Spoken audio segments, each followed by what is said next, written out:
Look 18 ઈસુ ખ્રિસ્ત એવું કહે છે કે દેવનું રાજ્ય મેળવવા માટે તમે બાળકો જેવા થાઓ.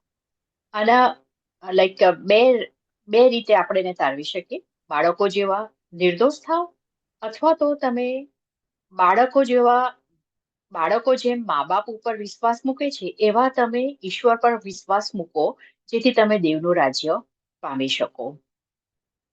આજે બાળકોની જે વાત કરવામાં આવી ત્યાં એ લુક 18 આગળ આપણે જોઈએ છીએ કે એક શ્રીમંત વ્યક્તિ પ્રભુ ઈસુ પાસે આવે છે, અને આને બાઇબલમાં એ રીતે ઓળખવામાં આવે છે કે એ યંગ છે અને રૂલર છે, લાઈક અધિકારી છે.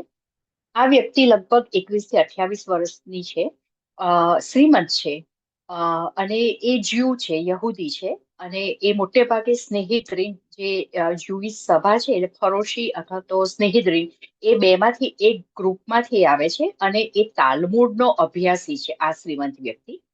અને શ્રીમંત વ્યક્તિ ઈસુ ખ્રિસ્તને એવું કહે છે, આ યંગ માણસ, કે હું તો બહુ જ ધર્મ પાળું છું. ધર્મની રીતે તો હું એકદમ સાચો છું, બધી કલમો પાળું છું, બધું કરું છું.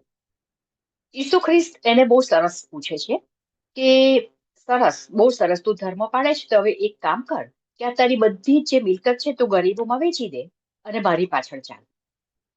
હવે આ સાંભળીને આ શ્રીમંત વ્યક્તિ જે છે, યંગ વ્યક્તિ, એ નિરાશ થઈ જાય છે, કારણ કે એ ઈશ્વરને તો પ્રેમ કરે છે, પણ સાથે સાથે એ જે પૈસા છે, સંપત્તિ છે, એને પ્રેમ કરે છે.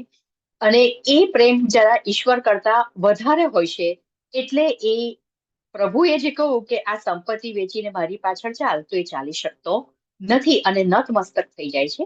આના પછી જે 19માં આપણે જખાયસ જોઈશું. જખાયસ બી એ જ રીતે છે, શ્રીમંત છે, પરંતુ એ ઈશ્વરનું માને છે, અને પોતે જે શોષણ કર્યું છે, ભ્રષ્ટાચાર કર્યો છે, એના બદલામાં 2 ગણું ભરપાઈ કરી આપવાની એ ઈશ્વરને પ્રોમિસ આપે છે. તો ધેર ઇઝ અ ચેન્જ. આ જે શ્રીમંત વ્યક્તિ જતી રહે છે, કારણ કે બધું છોડીને પ્રભુ પાછળ ચાલવા સમર્થ હોતી નથી. એટલે પિતર પ્રભુને પૂછે છે કે ઈશ્વર, અમે તો બધું છોડી દીધું છે.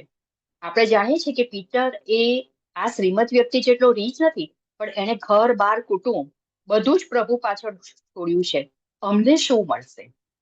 અને પ્રભુ ઈસુ એટલે જ કહે છે કે બાળકો જેવા વિશ્વાસુ થાવ, હું તમને ઇટર્નિટી આપીશ અને તમારા માટે રિવોર્ડ હું તૈયાર કરું છું. એટલે જસ્ટ કીપ ઓન ફેથ, કારણ કે ઇટર્નિટી છે અને ઈશ્વરે આપણે માટે મેન્શન તૈયાર કરેલા છે.